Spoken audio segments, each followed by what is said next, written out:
जति पनि मैले कामको थालनी गरेको छु, मातृभूमिलाई साँची राखेर म भन्न चाहन्छु, विभिन्न तत्त्वहरूले अहिलेसम्म देशलाई ठग्दै आएका थिए, तिनलाई ठेगान लगाउने काम मैले गर्दै आएको छु। यो अहिले मैले गरेको काम यो टेलर मात्रै हो, टेलर।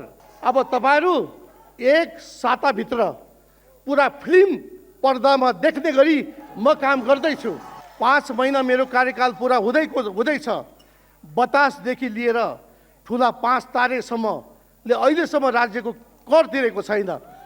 राज्यको कर तिर्नुपर्छ भनेर मैले पटक पटक ताकेता गर्दाखेरि पनि त्यो सुनवाई भएन र विगतको सरकारको पालामा भएका विकृतिहरू, त्यो फोहोरको ढुङ्गुरहरू हटाउनको लागि म लागिराखेको छु।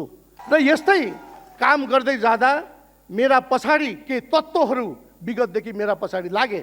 म मगरको छोरो, म जनजातिको छोरो, तर बोल्दाखेरि तलमाथि पर्न जाला, तर मेरो मनमा कुनै पाप छैन। म सफा मान्छे र मेरो रफ्तारलाई कमी गर्नको लागि कुनै तत्त्वहरूले मलाई उत्तेजित पारेर मेरा पछि लागेर मान्छेलाई रात दिन सताएर टेलिफोन गरेर उत्तेजित बनाएपछि एउटा मानवको नाताले मैले पनि भन्न म बाध्य भएँ। तर जति पनि त्यो अडियोमा बाहिर आएको छ त्यो 100% सत्यता त्यमा छैन। त्यो विगतको व्यक्तिले मलाई पटक पटक टर्चर गर्ने, राति फोन गर्ने, पैसाको बार्गेनिङ गर्ने, यस्ता खालका तत्त्व पटक त्यस्तो म माथि चाहिँ मलाई उत्तेजित पार्ने काम भएको हुनाले बाध्य भएर मैले खालि एक पटक मात्रै मैले त्यसको जवाब दिएँ। तर त्यसलाई एडिट गरेर 17 पटक जोडेर त्यो चाहिँ अहिले बाहिर ल्याउने कामहरू भएको छ। म देश र जनताको लागि काम गर्छु र अन्तमा म भन्न चाहन्छु,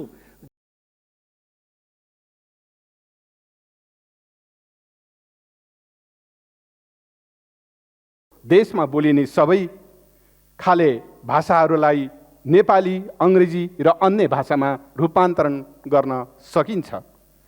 मेरो आग्रह छ यसमा ढिलाइ नगरौँ र यसको पहल राज्यले नै गर्नुपर्दछ।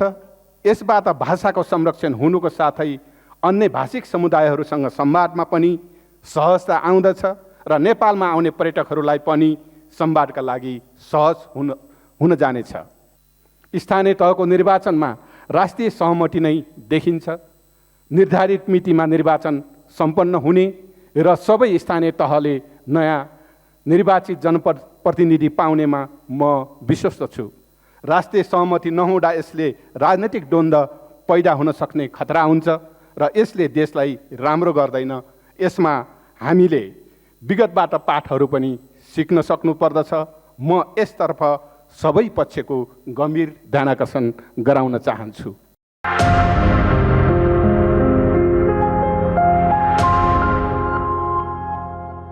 यस प्रज्ञा प्रतिष्ठानले प्रत्येक वर्ष फेब्रुअरी 21 तारिकका दिन अन्तर्राष्ट्रिय मातृभाषा दिवसको अवसर पारेर विगत 11 वर्षदेखि मातृभाषा राष्ट्रिय कविता महोत्सव र त्यसको एक दिन अघि मातृभाषा र मातृभाषा साहित्य सम्बन्धी विचार गोष्ठी आयोजना गर्दै आएकोमा प्रज्ञा प्रतिष्ठानप्रति हार्दिक धन्यवाद ज्ञापन गर्न चाहन्छु। भाषा र संस्कृति नै राष्ट्रको मौलिक पहिचान हो। भाषाले नै मानव सभ्यता र संस्कृतिलाई युगौयुगसम्म जीवित राख्ने काम गर्दछ। भाषा बिना इतिहाससँग सम्बन्धित सामग्रीको कल्पना पनि गर्न सकिँदैन।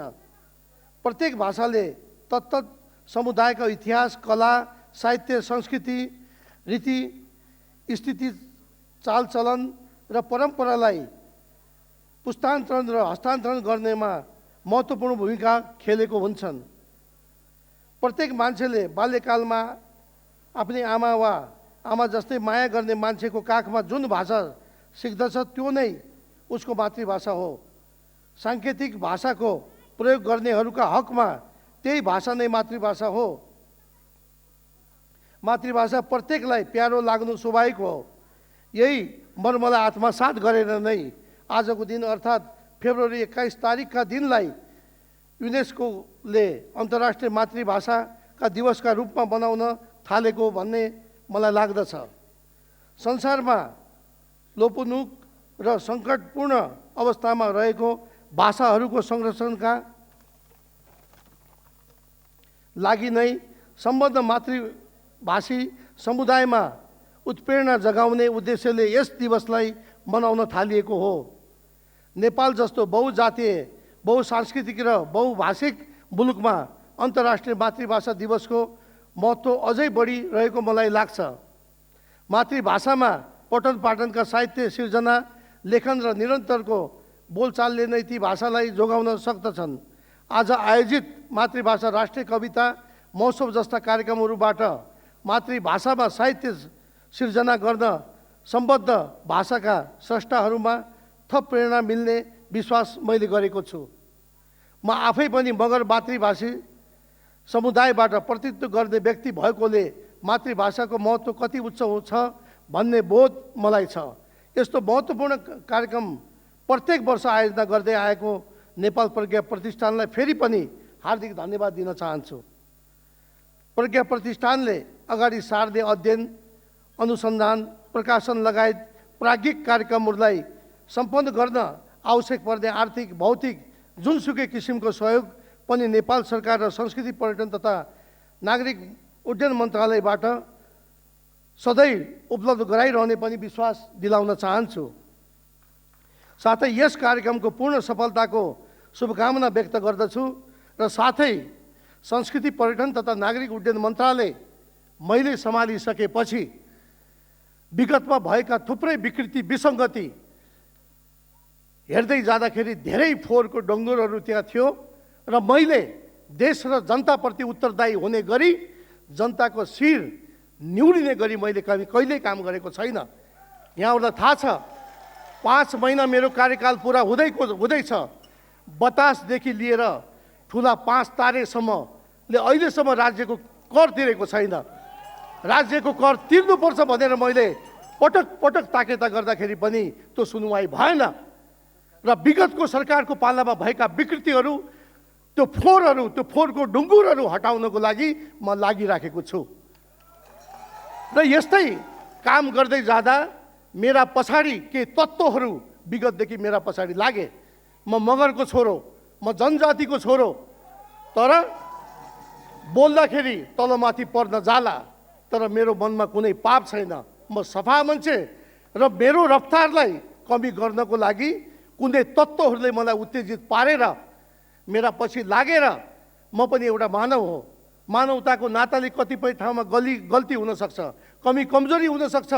मान्छेलाई रात दिन सताएर टेलिफोन गरेर उत्तेजित बनाएपछि एउटा मानवको नाताले मैले पनि भन्न म बाध्य भएँ। तर जति पनि त्यो अडियोमा बाहिर आएको छ त्यो 100% सत्य तथ्यमा छैन। त्यो विगतको व्यक्तिले मलाई पटक पटक टर्चर गर्ने, राति फोन गर्ने, पैसाको बार्गेनिङ गर्ने, यस्ता खालका तत्त्व पटक त्यस्तो म माथि चाहिँ मलाई उत्तेजित पार्ने काम भएको हुनाले बाध्य भएर मैले खालि एक पटक मात्रै मैले त्यसको जवाब दिएँ। तर त्यसलाई एडिट गरेर 17 पटक जोडेर त्यो चाहिँ अहिले बाहिर ल्याउने कामहरू भएको छ। त्यसो भएको हुनाले म मगरको छोरो, भाषा संस्कृतिमा म कमी हुँला, तर मेरो आत्मा पवित्र छ। मलाई अझै इच्छा शक्ति छ। म देश र जनताको लागि काम गर्छु र अन्तमा म भन्न चाहन्छु, जति पनि मैले कामको थालनी गरेको छु, मातृभूमिलाई साँची राखेर म भन्न चाहन्छु, विभिन्न तत्त्वहरूले अहिलेसम्म देशलाई ठग्दै आएका थिए, तिनलाई ठेगान लगाउने काम मैले गर्दै आएको छु। तर यो अहिले मैले गरेको काम यो टेलर मात्रै हो, टेलर। अब तपाईहरू एक साताभित्र पुरा फिल्म पर्दामा देख्ने गरी म काम गर्दैछु भन्ने कुरा तपाईहरुको माझमा राख्दै यो भव्य समारोहमा सम्माननीय उपराष्ट्रपतिज्यूलाई प्रमुख अतिथिको आसनमा देख्न पाउँदा यहाँको एउटा मेरै मन्त्रालय अन्तर्गत पर्ने यो कार्यक्रम पनि भएको हुनाले म मेरो तर्फबाट, मेरो मन्त्रालयको तर्फबाट उहाँलाई हार्दिक स्वागत तथा आभार व्यक्त गर्दै म आफ्नो भनाइ यही अन्त गर्छु। धन्यवाद। अन्तर्राष्ट्रिय मातृभाषा दिवस 2022 को अवसरमा नेपाल प्रज्ञा प्रतिष्ठानद्वारा आयोजित मातृभाषा राष्ट्रिय कविता महोत्सव 2078 को उद्घाटन समारोहमा उपस्थित हुन र तपाईं विद्वान, विदुषी, कवि, लेखक कलाकारज्यूहरूसँग भेटघाट गर्न पाउँदा ज्यादै हर्षित भएको छु। आज विश्वभर अन्तर्राष्ट्रिय मातृभाषा दिवस मनाइँदैछ। यस दिवसको अवसरमा यहाँ उपस्थित सम्पूर्ण महानुभावहरूमा हार्दिक बधाई तथा शुभकामना व्यक्त गर्न चाहन्छु। साथै यस अवसरमा आयोजित मातृभाषा राष्ट्रिय कविता महोत्सवको भव्य सफलताको पनि म शुभकामना व्यक्त गर्न चाहन्छु। भद्र महिला तथा सज्जनवृन्द, भाषाको महत्त्व कति छ भन्ने कुरा यहाँहरू नै विज्ञ हुनुहुन्छ र हरेक राष्ट्रको मौलिक पहिचान हुन्छ र प्रत्येक समुदायको आफ्नै मौलिक पहिचान हुन्छ। त्यो पहिचान भाषा र संस्कृतिमा निहित हुन्छ। भाषा यति शक्तिशाली छ कि जसले कुनै पनि राष्ट्र र भाषिक समुदायको सम्पदाहरूको संरक्षण र विकास समेत गर्दछ। हजारौँ वर्षदेखिका मूर्त र अमूर्त सम्पदाहरूको ऐतिहासिक अभिलेखन भाषाकै माध्यमबाट हुँदै आएको छ र प्रत्येक नयाँ पुस्तामा हस्तान्तरण पनि हुँदै आएको छ। हरेक राष्ट्रको समृद्धिको सूचकहरू अवश्य हुन्छन्। भौतिक पूर्वाधारको विकास, शिक्षा, स्वास्थ्य जस्ता क्षेत्रमा व्यापक सुधार, आर्थिक उन्नति, वस्तुमा आत्मनिर्भरता आदिलाई समृद्धिका केही सूचक मान्न सकिएला। तर जब कुनै देशभित्र भाषिक विविधता, सांस्कृतिक विविधता हुँदैन, त्यसको संरक्षण र विकास पनि हुन सक्दैन। त्यहाँ अवश्य पनि अपुरो हुने गर्दछ। म भन्दछु, आजको विश्वमा जोसँग धेरै भाषा छ, मौलिक संस्कृति छ, ऊ नै धनी हो। हामी गर्वका साथ भन्न सक्छौँ, भाषा संस्कृतिमा संसारकै धनीमा हामी पर्दछौँ। यसै महोत्सवलाई हेर्दा हुन्छ, यहाँ 42वटा भाषाका कविताहरू वाचन हुन गइरहेका छन्। यो हाम्रो गौरवको मात्रै होइन, विश्व सामु नेपालको चिनारी र मूल पहिचान पनि हो। भद्र महिला तथा सज्जनवृन्द, हामी भाषामा समृद्ध छौँ र हाम्रो देशभित्र बोलिने मातृभाषाहरू हाम्रो राष्ट्रका चिनारी हुन् भनेर गौरव गरिरहँदा मातृभाषाहरू लोप हुँदै गइरहेको तथ्यलाई पनि हामी बिर्सन हुँदैन। करिब 40% भाषाभाषीहरू लोप हुने अवस्थामा रहेको प्रज्ञा प्रतिष्ठानको निचोड छ। मैले अघिल्लो वर्षको यसै कार्यक्रममा पनि भन्ने गरेको थिएँ कि विभिन्न जाति जनजाति समुदायमा मातृभाषा बोल्नेको सङ्ख्यामा कमी आइरहेको छ। दशक अघि मातृभाषामा संवाद हुने परिवारमा आज मातृभाषामा संवाद हुन छाडिसकेको छ।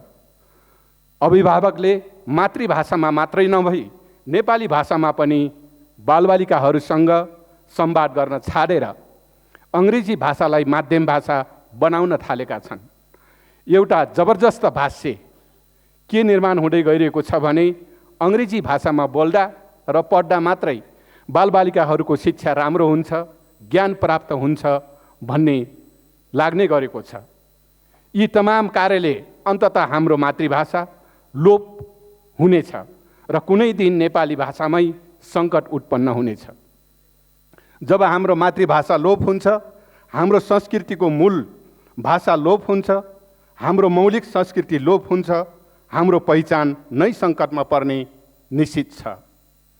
हाम्रो राष्ट्रको गौरवका लागि, विश्वमा हाम्रो चिनारीका लागि, हाम्रा भावी सन्ततिका लागि हामीले हाम्रो मातृभाषाको संरक्षण र सम्वर्धन गरिनु पर्दछ। मातृभाषामा संरक्षणको प्रमुख दायित्व राज्यकै हो। हाम्रो संविधानले नै मातृभाषा संरक्षणको व्यवस्था गरेको छ। भर्खरै राष्ट्रिय जनगणना सकिएर प्रारम्भिक तथ्याङ्कहरू आएका छन्। विस्तृत तथ्याङ्क आइसकेपछि हाम्रो देशभित्र बोलिने भाषाको तथ्याङ्क आउला। त्यसको आधारमा राज्यले नीति पनि बनाउला। तर मातृभाषाको संरक्षणको लागि प्रभावकारी र अनिवार्य गर्नुपर्ने कामहरू भनेको विद्यालयहरूमा मातृभाषामा पठनपाठनको व्यवस्था गर्नु हो। स्थानीय सरकारले यसमा प्रभावकारी भूमिका खेल्नु पर्दछ। कतिपय स्थानीय सरकारले सो क्षेत्रमा बोलिने मातृभाषामा पाठ्यक्रम बनाएर लागू पनि गरिसकेका छन्। यो निकै राम्रो काम हो। मातृभाषा संरक्षणको अर्को सशक्त माध्यम साहित्यिक सिर्जना नै हो। नेपाल प्रज्ञा प्रतिष्ठानले हरेक वर्ष गर्ने मातृभाषा कविता महोत्सवलाई हेर्दा यसबाट मातृभाषाको संरक्षण भइरहेको छ। यहाँ 42वटा भाषामा 46 जना कविले आफ्नो कविता प्रस्तुति गर्दै हुनुहुन्छ भन्ने मैले सुनेको छु र मातृभाषी कविहरूलाई लाग्न सक्छ म आफ्नो भाषामा सामान्य एउटा कविता वाचन गर्दैछु। तपाईहरूका कविताहरूले कुनै न कुनै सन्देश अवश्य नै बोकेका होलान्। त्यति मात्र होइन, मातृभाषा संरक्षणमा यसले निकै ठुलो महत्त्वपूर्ण भूमिका खेलेको छ। म मातृभाषा संरक्षणमा खेलेको यो महत्त्वपूर्ण भूमिकाको लागि नेपाल प्रज्ञा प्रतिष्ठानप्रति धन्यवाद ज्ञापन गर्दछु र कविजीहरूलाई पनि म धन्यवाद ज्ञापन गर्दछु। मेरो आग्रह छ प्रज्ञा प्रतिष्ठान लगायतका प्राज्ञिक प्रतिष्ठानले साहित्यका अन्य विधामा पनि यस्तै कार्यक्रमहरू गरेर मातृभाषा संरक्षणमा अझै योगदान पुर्याउनु हुनेछ भन्ने विश्वास छ। भाषा संरक्षणका लागि तेस्रो कुरा, हामीले मातृभाषालाई सरकारी कामकाजको भाषा बनाउनै पर्दछ। यसबाट एकातिर सम्बन्धित भाषिक समुदायलाई सरकारी सेवा लिन सहज हुन्छ। अहिले कतिपय स्थानीय सरकारहरूले यसको राम्रो अभ्यास पनि गरिरहेका छन्। भाषा आयोगले केही समय अगाडि कुन कुन प्रदेशमा कुन कुन मातृभाषालाई सरकारी कामकाजको भाषा बनाउने भनेर सिफारिस पनि गरिसकेको छ। यद्यपि त्यसमा कतिपय भाषिक समुदायको गुनासोहरू पनि सुनिने गर्दछ र ती गुनासाहरूलाई पनि सकेसम्म सम्बोधन गर्दै त्यसरी भएको सिफारिस कार्यान्वयनमा ढिलाइ नगर्न म सम्बन्धित सबैको ध्यान आकर्षण गराउन चाहन्छु। भाषाकै कुरा गर्दा हामीले प्रविधिको उच्चतम प्रयोगबाट पनि यसको प्रयोग र सम्वर्धन गर्न सक्दछौँ। अहिले प्रविधिको माध्यमबाट नेपाली भाषालाई अन्य कुनै भाषामा रूपान्तरण गर्न सक्दछौँ, अन्य भाषालाई नेपाली भाषामा रूपान्तरण गर्न सक्दछौँ। यसरी नै हाम्रो देशमा बोलिने सबै खाले भाषाहरूलाई नेपाली, अङ्ग्रेजी र अन्य भाषामा रूपान्तरण गर्न सकिन्छ। मेरो आग्रह छ यसमा ढिलाइ नगरौँ र यसको पहल राज्यले नै गर्नुपर्दछ। यसबाट भाषाको संरक्षण हुनुको साथै अन्य भाषिक समुदायहरूसँग संवादमा पनि सहजता आउँदछ र नेपालमा आउने पर्यटकहरूलाई पनि संवादका लागि सहज हुन जानेछ। महिला तथा सबजनविहीन सरकारले स्थानीय तहको निर्वाचन घोषणा गरिसकेको छ। सार्वभौम संविधान सभाबाट नयाँ संविधान जारी भएपछि दोस्रो पटक स्थानीय तहको निर्वाचन हुँदैछ। संविधान बमोजिम आगामी वर्ष प्रदेश र सङ्घको निर्वाचन हुनेछ र अघिल्लो निर्वाचनबाट निर्वाचित स्थानीय सरकारले के कामहरू गरे, प्रदेश सरकारले के कामहरू गरे, यो समीक्षाको विषय जरुर होला। र एउटा सत्य कुरा के हो भने अब हाम्रो सङ्घीय शासन व्यवस्था संस्थागत भएको छ। अब हुने निर्वाचनले यसलाई अझै बलियो बनाउनेछ। स्थानीय तहको निर्वाचनमा राष्ट्रिय सहमति नै देखिन्छ। निर्धारित मितिमा निर्वाचन सम्पन्न हुने र सबै स्थानीय तहले नयाँ निर्वाचित जनप्रतिनिधि पाउनेमा म विश्वस्त छु। यसका साथसाथै अहिले देशभित्र विभिन्न राष्ट्रिय अन्तर्राष्ट्रिय महत्त्वका विषयहरूमा छलफल र मतभिन्नताहरू प्रकट भइरहेका छन्। दूरगामी महत्त्व राख्ने राष्ट्रिय अन्तर्राष्ट्रिय महत्त्वका विषयमा राष्ट्रिय सहमति हुँदा राम्रो हुन्छ। राष्ट्रिय सहमति नहुँदा यसले राजनैतिक द्वन्द्व पैदा हुन सक्ने खतरा हुन्छ र यसले देशलाई राम्रो गर्दैन। यसमा हामीले विगतबाट पाठहरू पनि सिक्न सक्नुपर्दछ। म यसतर्फ सबै पक्षको गम्भीर ध्यानाकर्षण गराउन चाहन्छु। अन्त्यमा मलाई यो महत्त्वपूर्ण कार्यक्रममा आमन्त्रण गर्नुभएकोमा नेपाल प्रज्ञा प्रतिष्ठानका माननीय कुलपतिज्यू, प्रतिष्ठान परिवारलाई हृदयदेखि नै धन्यवाद दिन चाहन्छु र अन्तर्राष्ट्रिय मातृभाषा दिवसको अवसरमा यहाँहरू सबैमा हार्दिक पुनः शुभकामना व्यक्त गर्दछु। हवस् त, धन्यवाद। अन्तर्गत विभिन्न समाजमा देखिने जो सुन्दरताको इन्द्रणीमय सुन्दरता छ, त्यसको उचित व्यवस्थापन गरेर मात्र एउटा समाजमा स्थायी शान्ति ल्याउन सकिन्छ। र मुलुकमा, संसार विविध भाषामय छ। अन्तर्राष्ट्रिय जगतमा र राष्ट्रिय जगतमा पनि हामी भाषिक बहुलतामा छौँ। ती भाषिक बहुलता मार्फत बचेको जातिको, भाषाको जो सुन्दरता छ, त्यो सुन्दरताको व्यवस्थापन गर्न सकिएन भने हामी आफूसँगै रहेका महत्त्वपूर्ण कुरालाई पहिचान गर्न सक्दैनौँ। आफूले आफैलाई पहिचान गर्न सकेनौँ भने हामी दुर्बल हुन्छौँ। यही अभिप्रायले विविध मातृभाषामय संसारको सुन्दरतालाई स्थापित गर्नका निमित्त र हरेक मातृभाषीहरूका बिचमा एक प्रकारको सद्भाव कायम गर्दै त्यो सुन्दरतालाई बचाउँदै त्यसलाई एउटा राष्ट्रिय र अन्तर्राष्ट्रिय रूपमा एउटा ताकतको रूपमा विकास गर्नका निमित्त अन्तर्राष्ट्रिय कम्युनिटीले विशेष सन्दर्भहरूलाई हेरेर यो अन्तर्राष्ट्रिय मातृभाषा दिवसको मनाउने निश्चित दिन तोकेको हो, जस अन्तर्गत नियमित रूपमा हाम्रो आफ्नो सुन्दरता, इन्द्रणीमय भाषिक र सांस्कृतिक बहुलताको सुन्दरता छ, त्यो सुन्दरतालाई बचाउन र कहिले कहिले त्यो सुन्दरतालाई हेरेर हामी कति गौरवशाली छौँ र त्यो गौरवलाई संयोजन गऱ्यौँ भने कति शक्तिशाली हुन्छौँ राष्ट्रलाई अगाडि बढाउन भन्ने अभिप्रायले नेपाल प्रज्ञा प्रतिष्ठानले राष्ट्रिय रूपमा 2 दिन 21 फेब्रुअरीको दिन यो विविध सांस्कृतिक समूहका वेशभूषा, सांस्कृतिक चालहरूमा रहेको इन्द्रणीमय सुन्दरतालाई प्रदर्शन गर्ने, हेर्ने र चिनिसकेपछि त्यसलाई कसरी संरक्षण गर्न सकिन्छ भनेर व्यवस्थापन गर्ने र त्यसको पूर्व सन्ध्यामा हाम्रो भाषिक प्रगतिका निमित्त, भाषिक व्यवस्थापनका निमित्त हामीले के गर्यौँ, समस्या कहाँ छ भनेर गोष्ठी गर्ने हामीले गर्दै आएका हौँ। हिजो पनि गोष्ठी भयो, अघि चर्चा भयो। उल्लेखनीय गोष्ठी मार्फत, प्राज्ञिक बहस मार्फत अब हामीले कुन दिशामा के कार्यक्रम लिएर भाषिक यो बहुलतालाई चाहिँ बचाएर लैजान सकिने भन्ने छलफल गऱ्यौँ। आज हाम्रो कार्यक्रममा विविध हाम्रो नेपालको विविध संस्कृति, विविध भाषामा लुकेको जो सुन्दरता छ, त्यो सुन्दरतालाई एक प्रकारले झाँकीको रूपमा प्रदर्शन पनि गऱ्यौँ। त्यस्तो हामी गर्दै जानेछौँ। यसले हामीलाई कि हामीभित्रको जो गौरवमय र सुन्दरता र त्यो सुन्दरतालाई सदुपयोग गर्यो भने त्यो कति शक्तिको रूपमा परिणत हुन्छ, गरिएन भने कति बिग्रियो हुन्छ भन्ने कुराको पहिचान गर्दै यो सुन्दरतालाई बचाउनका निम्ति हामी कटिबद्ध छौँ र यो कटिबद्धता नै यो कार्यक्रमको एउटा उदाहरण हो।